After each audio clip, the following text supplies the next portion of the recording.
It can be hard to teach your kids about how their emotions can affect their actions and attitudes. Sometimes it is the smallest thing that can make us angry and react in unkind ways. What Should Dragon Do follows Dragon and her 2 roommates as they navigate the everyday irritations of living together. Dragon responds in anger when things don't always go her way. Through question and answer, kids learn how to choose patience and kindness and how to make better choices. Written by Stephanie Webb with beautiful and colorful illustrations by Kids Art, What Should Dragon Do will make you laugh as you read about Dragon and her adventures with her friends. What Should Dragon Do can be ordered online through Amazon, Barnes & Noble, and Chapters Indigo, or directly from the publisher at friesenpress.com. It is also available as an audiobook on Audible. WV Uncommonplace. This podcast is a variety podcast that houses numerous series to cover mental health, empowerment, podcast framework, and various intimate theories to get to know the hosts.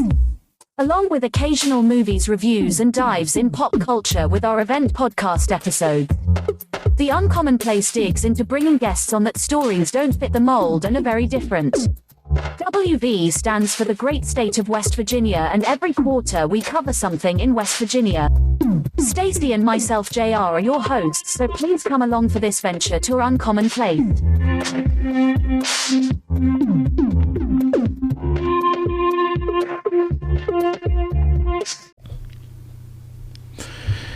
Welcome to West Virginia Uncommonplace. I'm your host, and today we're taken to the skies with a look at a captivating journey of an animated classic, TaleSpin. TaleSpin has characters that come from the Jungle Book, and they have been turned into adults, moved around real quick, and different characters added in to make different elements for this cartoon that came out in the early 90s. Now, like in other episodes, I have talked about this ABC animation block where they had a little bit more adult themed type stuff going on. And this was one of those great ones that went on here. So this will be a pretty good episode. Now, once again, this episode followed the same formula that every other successful episode that comes, not episode of or shows that came out of this ABC Disney venture. You got a video game released by Capcom, and that's what kept your show going. So as we journey through this, let's go through and see the rise, the soaring success, and the turbulent fall of Baloo, Cloudkicker, and their high-flying escapades. I slipped up right there and said escapades. I don't know why I did that. In 1990, that's when the show came out. Took place over Cape Suzette, which was an area where animals piloted aircraft and embarked on thrilling journeys. And basically, they had this airplane that went into the water, and then it basically just landed and went into the dock. The show's humorous blend of action, humor, and enduring characters that captured the hearts of viewers across generations was kind of like real tight. Knowing these characters from Jungle Book and how certain things played out, it made sense. So let's get to the meat of this story. At the heart of this story, Baloo the bear and his young navigator, Kit Cloudkicker, whose daredevil antics and heartwarming camaraderie become the series trademark.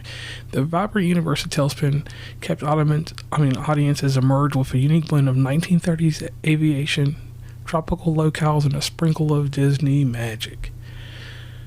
This animated series soared to popularity and solidified itself as one of the beloved part of many childhoods then, and as the 90s got a little bit deeper, this show started falling off. And like everything else, we'll go into the turbulence and what happened here.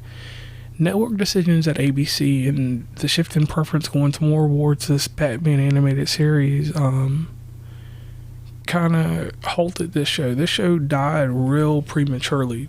This is one of the Disney series that I would have hoped that came back, but it's in that same realm as Gargoyles. It's a hard tool to pick back up. So let's head over to the video game. TaleSpin as a video game invited the players into the pilot seat. Now, when playing TaleSpin, it was on multiple different systems, so each version was an adaptation of it, and basically you just flew a plane, you encountered challenges.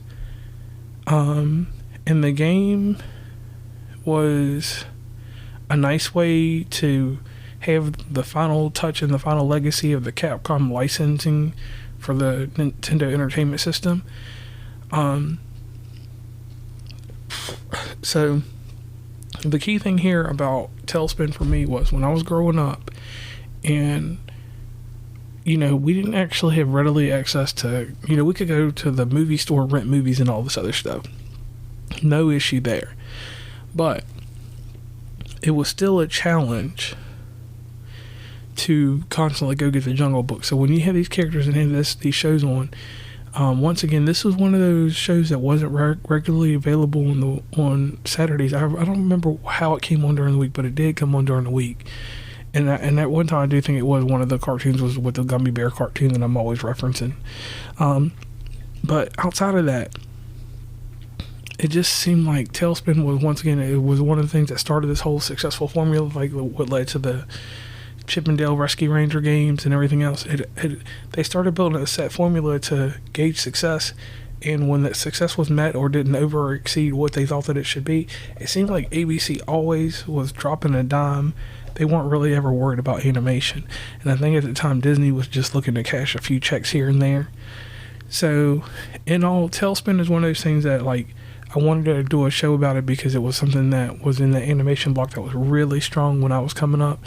And it's just like, wow, it just disappeared, no more reference to it. And they don't even, like, you don't see any type of reference to it. I think the last reference I seen, they made some toys that come to life, and they made a giant version of Baloo. And I think that's about it.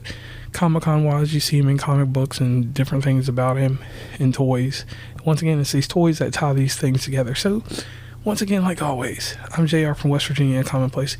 Keep seeking the uncommon and come back to West Virginia Uncommonplace. Thank you for listening to this episode, and we'll keep providing stuff. We'll have more lengthier stuff, but I like keeping this stuff at a very tight, concise conversation, so you get the most information from me, and it's not a lot of babble about this and that. So once again, I'm JR from West Virginia Uncommonplace, and I will talk to you later. Hey everybody, this is JR from West Virginia Uncommonplace, and I am here to tell you about Anchor Nebula and their Go Anywhere series of projectors. They are some of the best projectors you can use when you're on the go, going camping, just even around the house.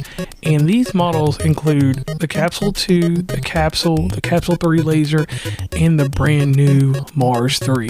So definitely take time to go out and grab one of these projectors, and you will be immersed in an experience that you're not going to get anywhere else. Remember, Anchor Nebula is the way to go.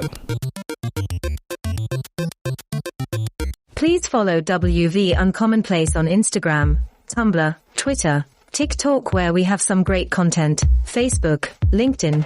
Hit up the merch store at oncommonplace.square.site. Join the email list from the website, and rate, subscribe, and give feedback from your favorite podcatcher. And lastly, thanks for listening, and tune into the next episode.